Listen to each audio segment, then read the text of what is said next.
Bom dia, galerinha! Tudo bem com vocês? Estamos começando nossa primeira videoaula. Eu fico muito feliz de estar dando esse pontapé inicial com vocês. Esses encontros virtuais, eles vão servir como apoio e complementação do conteúdo estudado em sala.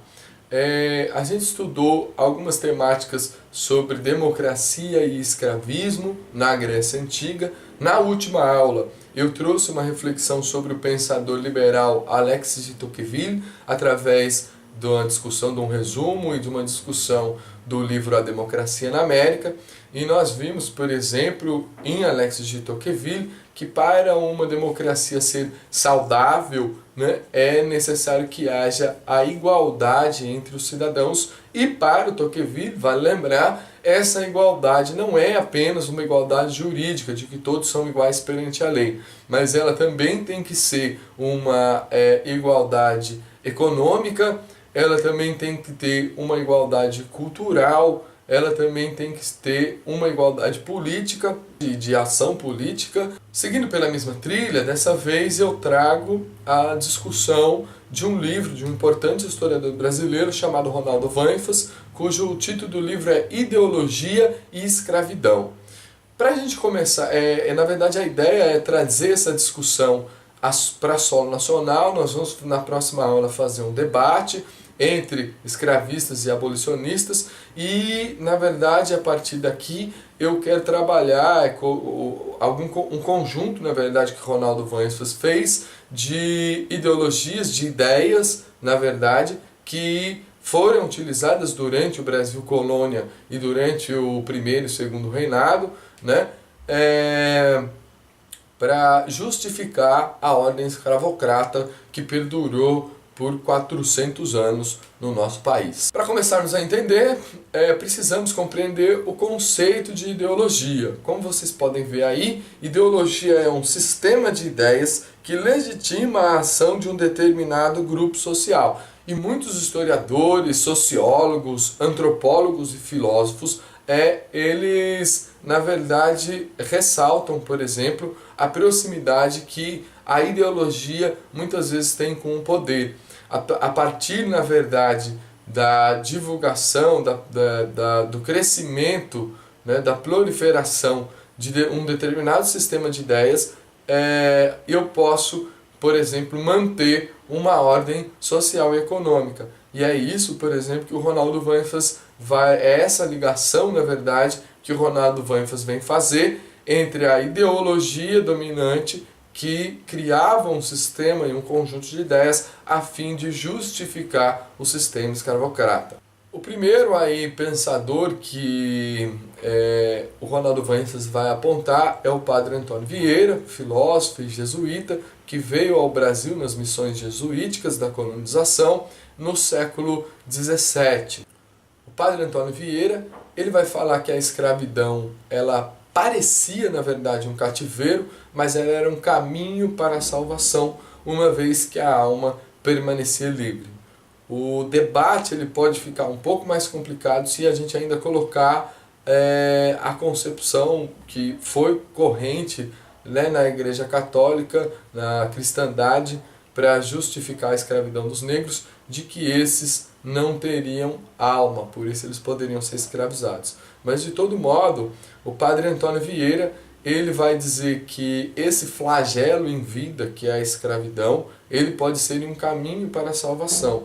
Jesus, por exemplo, sofreu diversos flagelos para libertar os pecados da humanidade. E esse caminho de penitência da escravidão, ele poderia ser um caminho de salvação espiritual. Outro pensador indicado pelo Ronaldo Vanfas é o João Antonil, que é outro jesuíta que veio para o Brasil, e ele, na verdade, reforçava a ideia do escravismo porque ele não enxergava uma outra forma de existência, de produção de riqueza no Brasil, tendo em vista que aqui a escravidão era generalizada, ela ocorria de norte a sul, e a prática, a presença, na verdade, da mão de obra escrava, ela era generalizada, não tendo um outro tipo de mercado sendo desenvolvido que fosse capaz de gerar riquezas para vamos dizer assim, não sofrer tanto com o fim de um escravismo. É diferente, por exemplo, dos Estados Unidos, onde a escravidão foi regional, estava apenas nas colônias do sul. No norte se desenvolveram pequenas propriedades com mão de obra livre, familiar. Vamos lembrar que o escravismo está dentro de um sistema de plantation que é marcado por grandes propriedades de terra, por latifúndios, geralmente monocultores. Nas pequenas propriedades da América do Norte, por exemplo, a variedade de produtos cultivados ela é muito maior. Seguindo a trilha de Ronaldo Vanfas, no livro citado, ele vai comentar sobre a ação da Companhia Jesuítica, da qual Antonil e Padre Antônio Vieira faziam parte. A ação da Companhia Jesuítica em afirmar que os escravos eram as mãos e os pés dos senhores, que os escravos eram uma extensão, na verdade, do corpo do Senhor. Isso remete a uma concepção da escravidão que era comum na Idade Antiga, e, na verdade, ao invés de combater a ordem escravocrata, a Companhia Jesuítica ela permite, reforça a escravidão, porém apontando, acusando aquele mau senhor, aquele senhor algoz. Isso inaugura uma visão um pouco paternalista do escravismo, aonde o senhor ele cuidaria de seus escravos de uma maneira paternalista. Ou seja, se o senhor vai bem, tanto materialmente quanto moralmente, o escravo também vai bem. Seguindo a trilha de Ronaldo Vanfas, nós encontramos o escritor conservador brasileiro Nuno Marques Pereira, que vai argumentar, na verdade, que formavam uma comunidade cristã.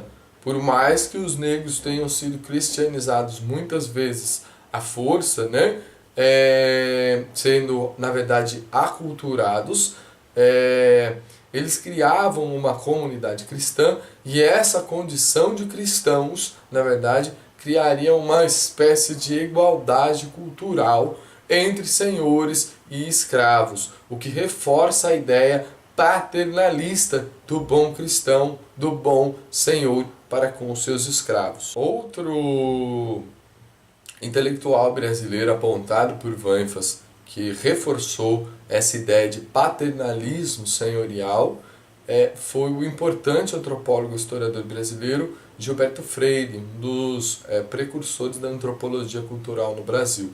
Ele tem um importante livro que é o Casa Grande Senzala, que traz muita inovação do ponto de vista metodológico, de pesquisa, cultural, muito rica, na realidade, mas ele ajuda a reforçar essa visão paternalista quando ele afirma que a miscigenação aqui no Brasil aconteceu de forma pacífica entre senhores e escravos. Isso não é uma realidade, pelo menos não é uma realidade majoritária, porém reforçou, na verdade, essa ideia de uma escravidão que não foi tão ruim assim. Enfim, pessoal, essa foi a nossa nossa primeira videoaula, desculpa. Eu espero que tenha sido útil para vocês. Vocês tenham conhecido mais um intelectual brasileiro aí, que é o Ronaldo Vanfas, que ajude vocês na argumentação do debate dessa semana, e nos vemos em breve. Muita saúde!